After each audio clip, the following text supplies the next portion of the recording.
Okay. This is TCR, TroyCommunityRadio.com. Good morning, I'm Clint Myers on 107.1 WTJN. Time for the Mayor's Report, and with us this morning, Mayor Michael Beamish. Mayor Michael Beamish is here today, and good morning, Clint. Good morning, David. Good morning, all those who listen to this program. Well, we didn't have council this past week. You'll have that coming up, but you did have some things going on. Mick D. Hart, you had a presentation for him.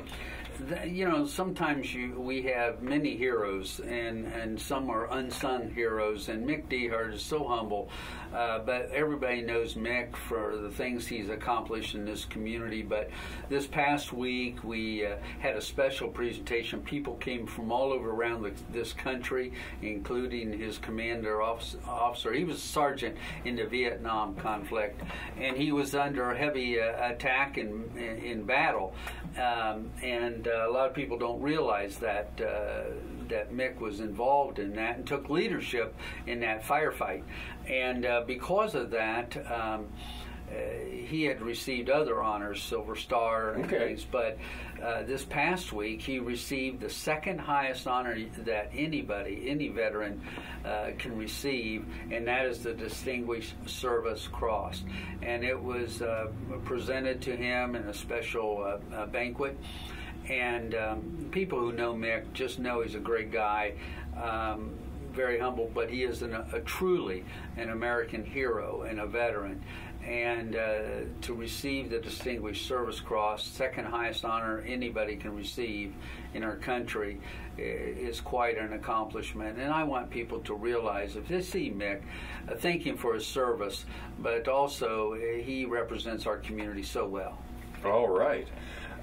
Speaking of the military, we've got some new statues here in town, too. Well, you know, Troy's rich in aviation history, and pioneer history, in fact. And the Acorn Society has come to us early on, in a couple of years, and said we'd like to do something to promote and salute our Troy aviation or regional aviation history. And they wanted to do a statue for Clayton Bruckner. They wanted to do a statue for Robert Hartzell, and they wanted to do one for the NASA astronaut Nancy Decker.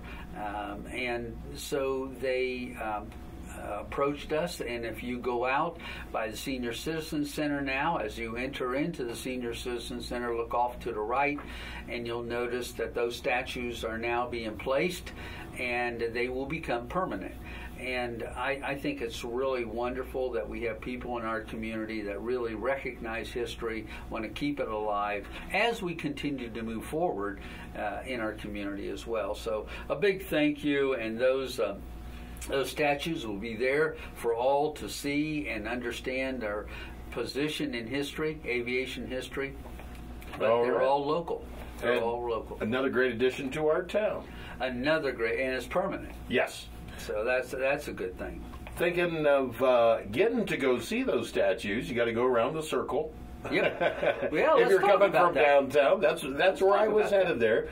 The one thing I've noticed, we've got about a little over a week under our 2 weeks under our belt with the new traffic flow, and I've got to say it's flowing. Well, you know, you're in a good vantage point from the studio here. You look down. Of course, we can look at the webcam and see how things are progressing as well. But I always say, as soon as we get used to not having to look at a traffic light going into the square and the circle. I did that the other day when I went to drive, and I thought, don't look at it. Yeah. You know, as soon as I looked up, it's like, you don't have to do that. Look for pedestrians. Yeah, and so as soon as you can start looking to your left and your right instead of up, I think it'll even move smoother. But I've sat down there, I've watched traffic flow, and I think it's moving smoother. You don't have that backup when the light does change red. If people do look at what was the red light and not go through that light, this way it just eliminates all that looking up. And there's still lights blocked down if people want to cross, or we do have to have traffic lights to. But the idea is safety, and we've always asked people to give it. Change is tough. It's tough for all of us. Change is hard. But give it 30 days, and let's look at it. And I think as soon as people are not used to looking up and going into, it'll even produce a safer environment for pedestrians as you look to your right and left to see what kinds of people might be crossing. It'll become a safer, and I think for our small businesses, it'll allow people to move down through downtown a lot smoother. Well, the one thing I haven't seen, and it's something that every day I saw it, and you would get one of the lights on coming off of the circle would turn red.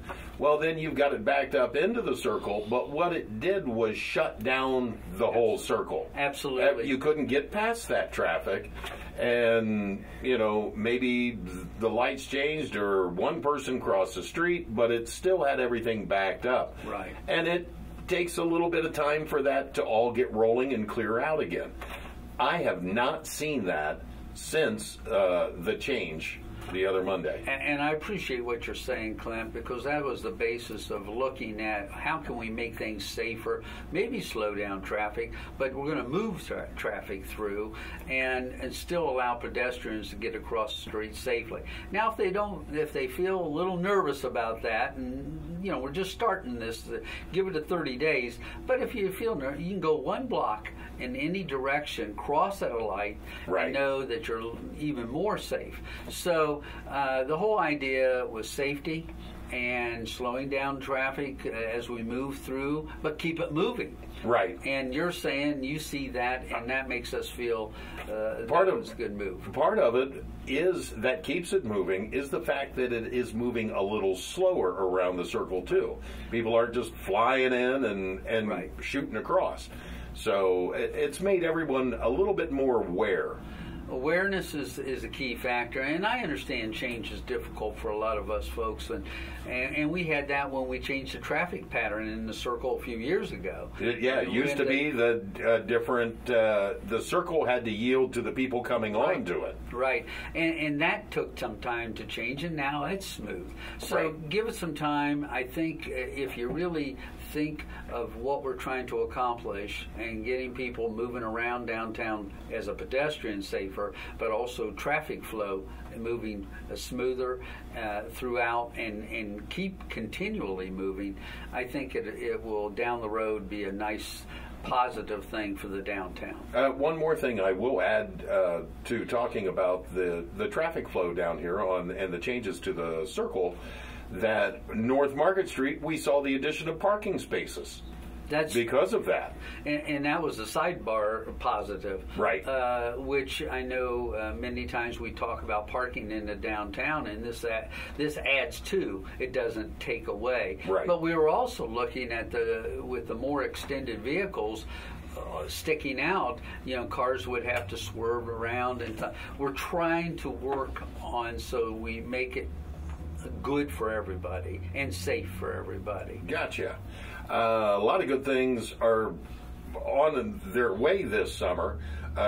We had one that just started last Saturday morning on Cherry Street, and now we've got it all the way through August, and that is the farmers market. And the farmers market, as we all know, as the farmers get more product, it's going to grow and grow and grow. That is every Saturday morning, and we certainly encourage people to come downtown, enjoy the downtown ambiance as they go walk through the farmers market.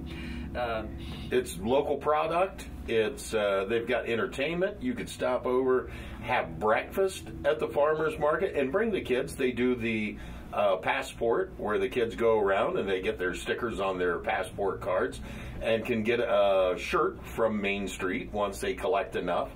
And I love what the Lincoln Community Center does when they come over and set up. Yeah. They bring not only the produce from their garden that they have, but they have activities for the kids too. Absolutely. In fact, their own youngsters that attend the Lincoln Community Center come and participate. Right. And that is really a neat thing, too, to see. So, yeah, that's going to take place. We have, we have all the activities either at the Hainer Cultural Center or at Treasure Island or at Proudly Plaza.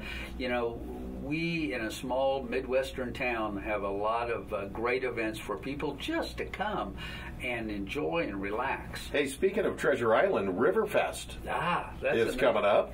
There'll be a concerts there, and there'll be music entertainment. That'll be at Treasure Island Park. It's going to be June 23rd. So that is coming up. And real quick. That's only a week away. And I want to thank, we have so many different parks within the Troy community. All have a different type of an atmosphere or a look. And Treasure Island, again, has a different look. It is, and the park department has done a wonderful job maintaining the amphitheater grass and the downtown, the river activities that are taking place, and like you say, Riverfest with music. Troy Community Band has that as their home now, and so there's each park. And I say this, that's an investment into your community. Each park having a different kind of a variety of activities just enhances all the quality of life attributes that Troy has. Now downtown Proudly Plaza, we've got the Symphony. That's we'll be here again. Love it when they come to town. We talk about Proudly Plaza, and those are the events that we lock down the whole downtown area because of the crowds that we draw. Yes. But we do have the Cincinnati Symphony coming down. That's probably the next big group, and that's June 28th. And that'll be a great time to always have them. And of course, we have the Dayton Philharmonic coming later in August with the Mayor's Concert. And we have a lot of different events that'll take place on Proudly Plaza. So we have all kinds of venues for cultural, recreation. It's just a nice time of the year for people to get out and about. And I've always said this, we've always tried to find things for people of all ages. Yes. Young and older alike. And with the different venues that are provided here in town, we can do that. That's right. And again, I say that's an investment into our quality of life. Now, council meets this Monday, the 18th. The 18th, we'll have, if you remember the last council meeting, we didn't have enough members of council to enact any legislation, so that'll roll over to the 18th meeting, and hopefully we'll have a majority of our council present. This summer is also an activity time where people take vacations. Right. And so, but I will tell you, our council, first of all, they're elected by the people within this county or this city, and then they're also living in this city, so any decisions they make, it affects them just as well. But I will tell you, this council does their due diligence and will continue to do that for the betterment of this community in the future. All right. Mayor, is there anything else you'd like to add? Boy, we cover a lot in short order, but we always do. I always enjoy coming here. Troy Community Radio provides a great benefit to our community in terms of activities, in terms of positive approach, and you in their position, you have a good look of our downtown. Not only the beauty of our downtown, but the flow of our downtown as well. And so I thank you for being our observer. We're like in the crow's nest up here. You are.